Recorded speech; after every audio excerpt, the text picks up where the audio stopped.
Up to this point, everything we played was in the key of A with the 1 chord rooted on the 6th string.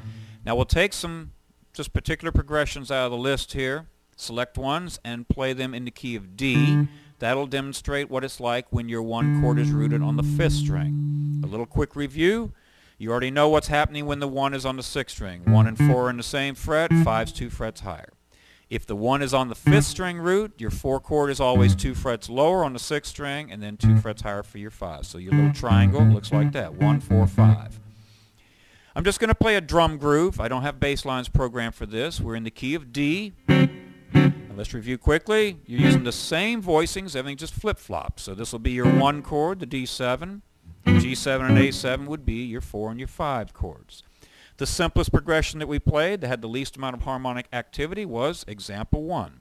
Let's go through and play it. 1, 2, 3, 4. There's your D7.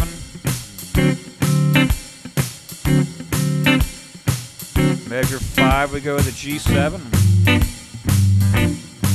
Measure 7, back to the D7, that's the 1. Measure 9, we go to the 5, we stay on it for a couple of bars, and then we go back to the 1.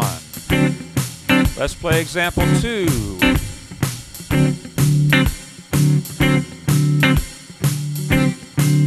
Measure 5, we're on the 4, and then back to the 1.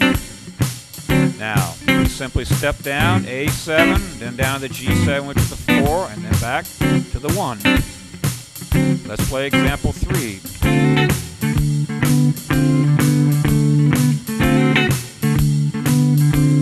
Measure 5, we go to 4.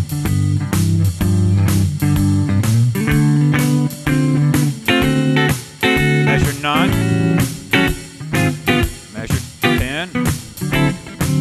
And then we go.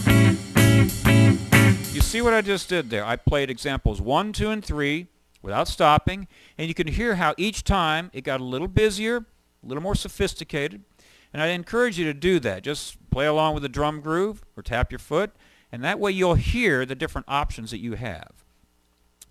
Example 4, all we did is stuck that quick change in there. That's no big thing. We just go 1, 2, 3, 4.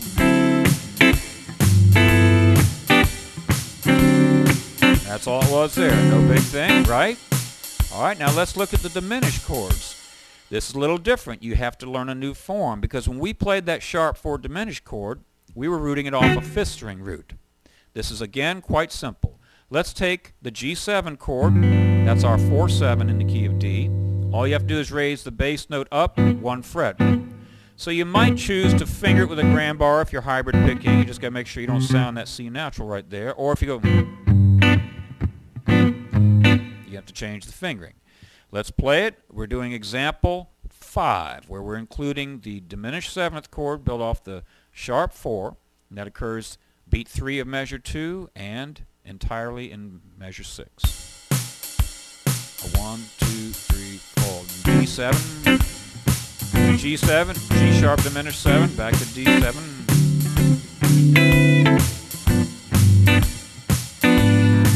You can hear how it just wants to move right up.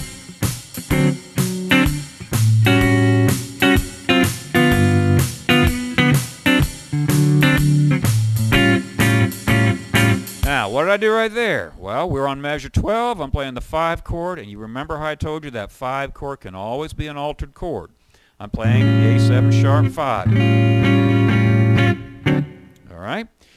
Measure 6. This is when we introduce some jazzy elements. We put an altered dominant in measure 4 to ramp us to the 4 chord, and we also stuck a 2-5 progression in measures 9 and 10. Well, let's look at our chord forms. Here is your D7, D9, D13, all these different voicings. So we need an altered dominant in that area. Remember when I told you about the mapping? If you did your homework, you would see that here's 1, so there's a flat 9, there's a 9, there's a sharp 9. So I've got, here's my regular D7. I can raise this 2nd string up a fret. I've got a nice altered dominant there. I've got another altered dominant there, right? And then if I explore my 5ths, remember, the only options you have are 5ths and 9ths being altered. Over here on the 1st string you have a natural 5, so there's a flat 5, there's a sharp 5. You can mix and match all kind of combinations, right? You don't have to put both in there, but that's some of the options you have for that measure 4 that we're going to demonstrate. And then in measures 9 and 10, we need to play a 2 minor 7 and then resolve it to the 5-7. What is 2 in the key of D? It's an E. So E minor 7, many different voicings. So that's where we're headed, and then we go to our 5 chord. So I'm going to demonstrate example 6 a couple times around and close this lesson out. A 1, 2, 3, 4. A little quick change. There's my altered dominant.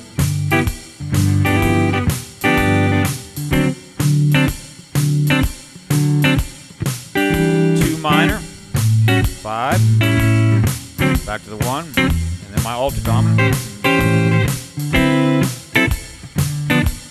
Here's my sharp diminished, right?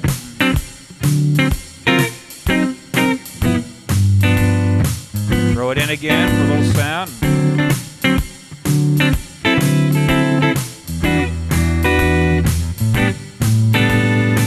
Oh, now what was that? Remember when I talked about example 30? I said that that 7 sus4 sound was something you could implement.